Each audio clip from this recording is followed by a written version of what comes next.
Generational Cry Gang. I am so excited. It's Martin Luther King Jr. Day. It's Monday. I'm off. I hope you're enjoying yourself. Listen, today is the day. This week is an exciting week. Inauguration is happening. We'll have a new administration in the White House. It's going to be good. It's going to be great. And I know that doesn't mean change is going to be automatically there, but what I'm saying is there's a shift that's happening. And I don't know about you, but I'm just so thankful. I'm just so thankful for the people who have came before us, who have fought to, work against racism, for people who are just doing the work right now, folks who are having conversations with their family members, people who are learning their history in this country, in the United States, people who are just saying no to things that they used to say yes to, that support white supremacy. Like, I'm just thankful for all of that. And yes, there's a lot of crazy shit happening right now too, but I just wanted to start off with this energy because I know that there's so much to celebrate. And it's important that we celebrate. I can't talk right now. I'm so excited. It's important that we celebrate the small wins. So y'all, let's get excited. All right, that's over. I always see people drinking their tea on the, watching videos, but this time it's me. By the way, if you haven't tried green tea with pumpkin spice Starbucks creamer, liquid creamer to be exact, you're sleeping. So, hey y'all, I'm excited. Welcome to this week's newsletter. There's so much happening this week, but I just wanted to say that today I just wanted to talk about the why. And specifically, I wanted to talk about anti-racism and how to sustain this work. There's a cycle from my book, A Generational Cry, based on the true story of a Haitian revolution, that Toussaint, the main character, Toussaint Louverture, showed me. He showed me through his life this process. And there are ways in which people are sharing that you can use to support you in this anti-racism work. Wellness is a huge thing. Self-care is a conversation, right? Making sure that you're building community, that you're leaning on each other. That's a thing.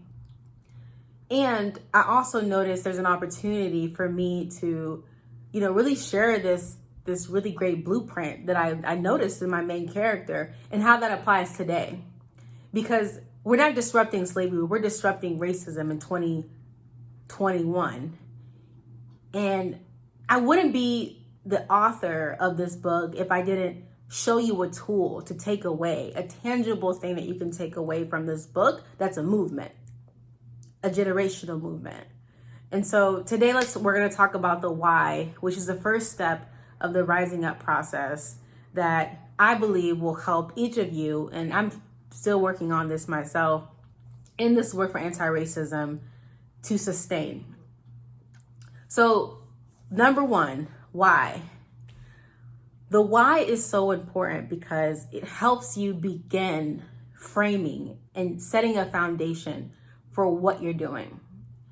My why is to help empower people of color and Black people to be in this space of equity and just love and Black joy without oppression, without the anxieties of racism, without the prejudice, things that are happening around us, and also to empower white people to be partners in this work. And that's my why. My why started because I realized I was impacted by racism when I was a kid. When I said to myself, and you'll read this in my book, I hated my Black skin. It was a dark moment for me. And I just remember a glimpse of me saying that to myself in the mirror as a little girl when I was playing with white Barbie dolls. And then later, as a kid, I thought about it and I was like, wait a minute. I had an issue back then. Like, where did that come from? Like, why did I think that way? Fast forward to me researching my history, Haitian history, and the rest is history, right? And so I say that to say that I don't want anyone else to feel that way. You should never look in the mirror and tell yourself you hate yourself because of the color of your skin. That is evil, straight from the pit of hell. And so that is my why. No matter where I am, no matter what I do, I am advocating for my why, okay? And so another example I'll share with you is Toussaint, my main character. Toussaint Louverture, you can look him up. His why from the book and from my research was making sure that no man or woman ever felt they were born a slave, and that everyone was free and able to govern their own lives.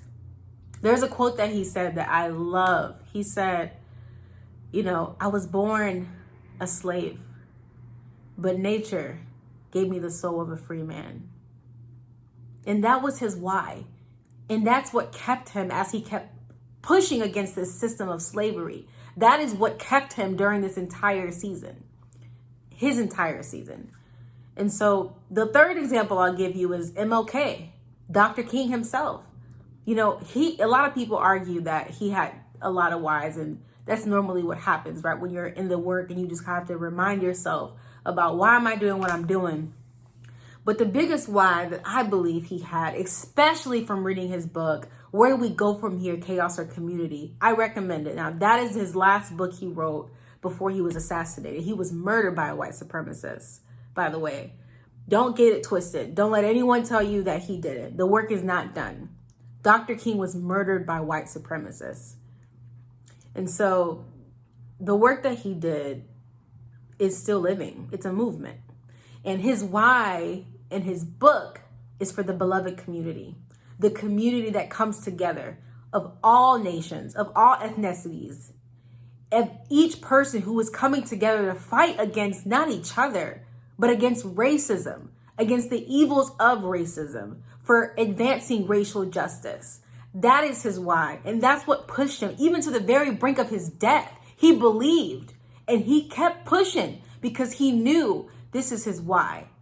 And so as someone who is interested in reading A Generational Cry, as someone who is interested or who is doing the work already to push against racism, this is the first step that I believe that is important for you to sustain yourself. Why? Ask yourself, why do I want to sustain an anti-racism work? Ask yourself, why do I want to make anti-racism a lifestyle? And write it down. Take time to think it through. Your why is critical. Number one, it helps you with your core values. Once you know your why, you start to identify behaviors to bring you to your why. Once you know your why, number two, it helps you set the foundation and the tone for who you are and what you do, who you collaborate with, who you partner with. And number three, your why, it allows you to build community with people who have similar whys, so you don't have to do it by yourself. Your why, number four, helps you stay accountable to yourself and also to others, because you share your why with others. When you're talking and having conversations, right? Your why comes through in the conversations. And so I wanted to share that with you all, because as we're thinking about this cycle to sustain anti-racism work, it's important that we go back to our why. Why? Why? And it's important that you know your why, because you can get in the weeds. You can be just like many people who jumped inside the protests when George Floyd was murdered, and they just stopped. And now I just had a conversation the other day with Chelsea. Hey, Chelsea. A coaching session, and we talked about people who are just blocking themselves from racism, white folks who are just blocking themselves from racism. So I just remembered that. But there are people like that right now. And not just, white folks, people of color who are upholding racism. And so I share that gift with you to remember your why. Remember the benefits of why, your core values, setting a foundation, building a community, setting, yourself as an example and holding yourself accountable, right? And 5, your core values. And so remember that. Remember that. It's so important to remember to start with why. I challenge you, I encourage you to write down your why. your why for making anti-racism a lifestyle. And with that, I will talk to you guys next week. Let me take my sip before I go. Bye, everyone. See you next week.